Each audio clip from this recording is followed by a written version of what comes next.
Eh bien, il va être 11h30, donc je pense que nous allons pouvoir démarrer. C'est parti. Donc bonjour à toutes et à tous et merci d'être avec nous aujourd'hui pour ce webinaire. On est vraiment, ravis, de pouvoir vous parler, d'un sujet qui nous passionne énormément, en tout cas chez Gint, qui est la communication interne. Qu'aujourd'hui on a, je dirais entre 30 et 45 minutes de prévues ensemble. Normalement à 12h15, ça devrait être fini. Et sur cette thématique, qui est très importante, qui va être donc comment, générer de l'engagement et du trafic avec les bons outils. Donc en une petite minute, moi c'est Guirec Loison, je suis directeur de Gin Canada. Et donc Gins, pour, ceux qui nous ne connaîtraient pas, nous sommes une compagnie, d'édition de logiciels spécialisée, dans la mise en place de portails employés et d'outils de communication interne pour les entreprises, québécoises. Et aujourd'hui, pour ce webinaire, je suis accompagné, d'Emma, que je vais laisser se présenter également. Bonjour à tous, merci pour votre, présence. Je suis ravie d'être avec vous, aujourd'hui pour discuter d'un sujet sur lequel je travaille, au quotidien qui est justement, la communication interne et comment maximiser l'engagement, le trafic sur vos outils internes. Donc moi, je m'appelle Emma, je suis responsable de compte chez Gint. J'accompagne, globalement des organisations dans la mise en place de leur portail employé de A à Z, donc du début du projet jusqu'à la livraison et à la formation des employés évidemment. Et donc, je crois qu'on a un agenda bien chargé, donc Gary, je vais te laisser le partager. Tout à fait, merci beaucoup Emma. Alors première chose, juste avant de commencer sur l'agenda et puis commencer à parler bien sûr du thème, sachez que c'est un échange, aussi un webinaire toujours. Donc on a laissé le clavardage ouvert pour que vous puissiez poser évidemment, toutes vos questions au fur et à mesure de la présentation. Donc n'hésitez surtout pas, dès que vous voyez quelque chose, vous posez une question, posez-nous toutes les questions et à la fin, on prendra, 5-10 minutes pour avoir une session de questions-réponses et on répondra à toutes les questions posées, bien évidemment. Autre chose, on prévoit toujours un petit sondage, après, chaque, webinaire, pour savoir un peu ce que vous en avez pensé. Voilà, c'est très important pour nous, pour, continuer de s'améliorer. Donc ne fermez pas trop vite la fenêtre sur la fin. Quand on clôturera le webinaire, ce sondage apparaîtra. C'est juste 2 questions, ça prend 1 minute. Et donc c'est important pour nous et on vous remercie d'avance pour ceux qui prendront le temps de le remplir. C'est parti. Donc on va pouvoir démarrer sur cette thématique. Donc communication interne, comment générer du trafic et de l'engagement. Concrètement, on a décidé de présenter, donc cette thématique sur 4 grands points. Le premier, ce sera un peu l'introduction et on va parler d'une notion qui est très importante pour nous, c'est l'impact. Comment avoir de l'impact quand on fait de la communication interne? Bien sûr, les 2 parties d'après vont rentrer dans le vif du sujet et décrire, bien plus précisément donc, comment avec les bons outils on peut créer du trafic. Ça c'est la 1re chose pour bien pouvoir communiquer. Et ensuite, comment, une fois que j'ai réussi à créer ce trafic, on va pouvoir créer de l'engagement, c'est-à-dire faire en sorte que les employés soient vraiment acteurs de ce changement-là et de cette communication. On finira par une 3e partie que je trouve très importante, qui est, une fois qu'on a parlé de projets de communication interne, il y a toujours un blocage qui peut arriver, c'est: «OK, j'ai envie de faire quelque chose, mais j'ai du mal à convaincre en interne, de lancer un projet». Et donc, la 4e partie sera là-dessus, c'est comment convaincre sa direction, prouver le ROI d'un projet de communication interne et donc pouvoir, avancer, et améliorer tout ça. Voilà un petit peu pour l'agenda. Et beh, ce que je vous propose, c'est de démarrer tout de suite et donc Emma, je vais pouvoir te laisser la main sur cette première diapositive. Oui, tout à fait. Pour commencer, je voulais vous parler de situations qui reviennent en fait, fréquemment dans les discussions que j'ai avec mes clients. Donc on envoie des infolettres, personne ne les ouvre.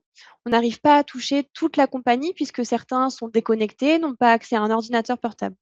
Les listes de diffusion, elles ne sont pas forcément à jour et donc on peut même communiquer avec des employés qui sont même plus dans l'entreprise. Et puis dernièrement, trop de canaux, trop d'informations, personne ne sait trop où chercher et les employés, ils reçoivent des courriers à répétition. Ce sont des retours qui sont, finalement plutôt communs et ce sont sur ces problématiques que l'on vient agir. Ce sont vraiment ces problématiques que nous résolvons, au quotidien avec nos clients. Donc si vous vous y retrouvez, n'hésitez pas à nous le faire savoir dans le clavardage, ce sera intéressant un peu d'en discuter à la fin. Globalement, ce que je vous disais, c'est que, voilà, toutes les compagnies ont des projets des problématiques assez similaires et finalement, ça se reflète dans les analyses qui ont été effectuées par les grandes structures.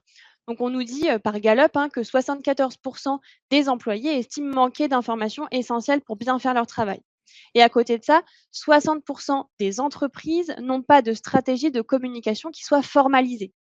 et puis, un tiers des employés, reçoivent des courriers qui ne sont pas forcément, pertinents pour leur travail. De la même manière, 21 des salariés utilisent, très peu, en fait, les outils qui sont mis à disposition et de manière, régulière. C'est un gros point, qui est soulevé dans la plupart des compagnies.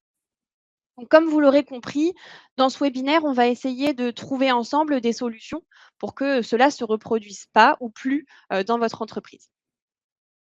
Et c'est très important de ce que dit Emma parce que en fait, tous ces constats-là, donc nous, c'est des constats qu'on fait de manière assez empirique. C'est-à-dire on rencontre des entreprises, des directions de communication interne, RH, marketing et c'est des problèmes qui remontent et en fait, dans les chiffres, ça se traduit donc concrètement, l'idée, c'est de réfléchir à comment on peut résoudre ça.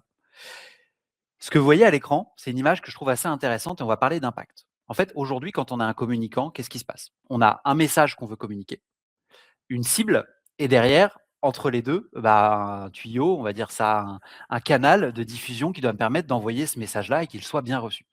Bah, ce qu'on constate, c'est qu'aujourd'hui, la plupart des organisations manquent d'impact. Qu'est-ce que ça veut dire concrètement? Ça veut dire qu'il y a plein de messages qui partent dans tous les sens, des gestionnaires qui en envoient, la direction communication, marketing, RH, des fois la direction et il y a une sorte de brouhaha, plein de notifications, plein de choses. J'ai plein d'outils, je ne sais pas trop où trouver l'information, je reçois des courriels, mais qui ne me concernent pas, c'est des courriels qui concernent des fois des spécialisations que je n'ai pas, enfin peu importe, mais ça va créer une sorte de brouhaha et plein de petites vagues, plein de petits messages vont en fait quelque part pas enfin, créer cette situation un petit peu de non-stabilité et vont embrouiller quelque part l'employé. Ce qu'on va chercher à faire pour avoir une communication interne qui est performante, c'est l'inverse. C'est d'être précis.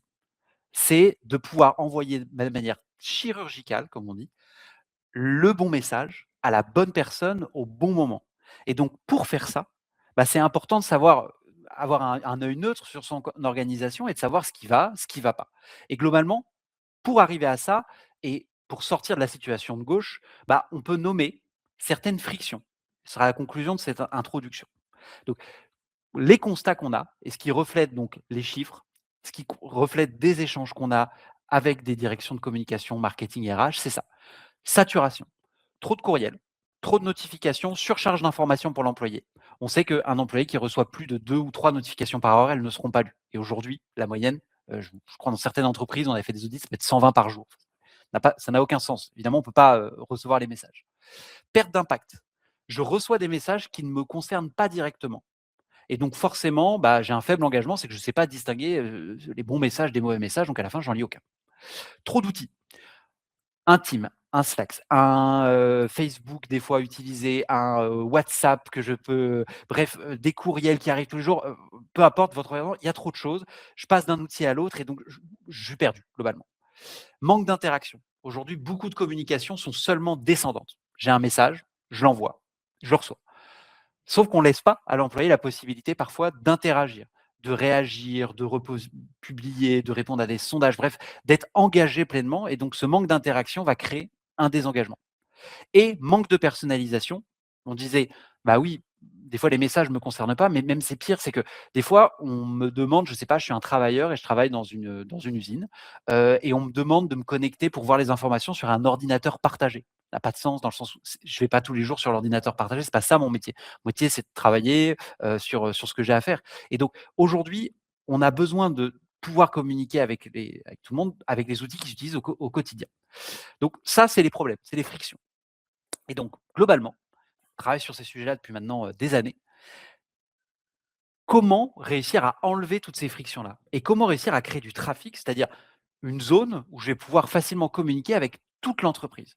Et donc, pour ça, après des années d'expérience, de remise en cause, etc., il y a une solution qui fonctionne et qui résout, pas tout, ce serait mentir de dire c'est pas une baguette magique, mais qui résout une grande partie de tout ces frictions-là.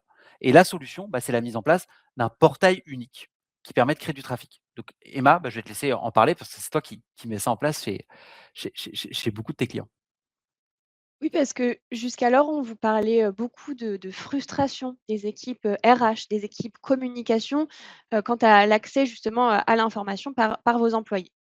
Et on remarque, un point clé entre toutes ces organisations, c'est un point commun, c'est la dispersion des outils. En général, les employés, comme le disait, Guirec, ils jonglent entre des dizaines d'applications. Les mails Outlook, les réseaux sociaux pour toutes les actualités, les outils de paye, des outils SIRH pour toutes vos informations et procédures RH, un SharePoint pour les documents et puis encore un autre pour la collaboration. C'est épuisant, c'est inefficace, on a beaucoup trop d'informations éparpillées n'importe où. Donc ce que je conseille et ce qu'on fait avec mes clients, c'est qu'on construit ensemble un portail centralisé sur SharePoint directement qui regroupe tout. Les actualités, les outils, les documents, les espaces collaboratifs. Et tout ça, ça peut être accessible depuis n'importe quel appareil, n'importe quel portail. Un PC au bureau, un téléphone mobile sur le terrain, une application sur une tablette, etc. C'est vraiment des choses qui sont possibles et à disposition des employés. Et surtout, tout cela peut être personnalisé selon le profil de chaque employé, parce qu'effectivement, le contenu d'un gestionnaire ne sera pas forcément le même que celui d'un chauffeur, d'un ouvrier, d'un homme en usine. Et tout ce qu'on construit justement avec nos clients, c'est très simple, hein, c'est un seul accès pour tout le monde qui regroupe toute l'information et qui est disponible partout. Et direct, je Et vais te laisser passer à la slide oui, juste bien après. sûr, je me suis trompé de j'y arrive et la voilà. Pas de Excuse-moi. souci. Bah, juste maintenant, je voulais que vous imaginiez, finalement un portail dans lequel toutes les informations, elles sont disponibles, donc les documents, les outils et cetera. Et imaginez simplement que vos employés, ils se disent: «Bah, tiens, tout ce dont j'ai besoin se trouve ici». Imaginez même que cet employé conseille à son collègue d'aller regarder justement sur son portail employé pour trouver la bonne information. Bon, si vous n'arrivez pas à l'imaginer, vous inquiétez pas, j'ai mis quelques exemples juste après pour vraiment l'imager. Je dirais que si tu veux, passer à quelques exemples. Donc globalement, ici, on a un aperçu, d'un portail qu'on avait créé pour la ville de Westmount. Ici, ce qui est intéressant, c'est qu'on a dès la page d'accueil, toutes les applications qui sont utilisées au quotidien par les employés et puis quelques documents qui ont été épinglés, les documents clés de la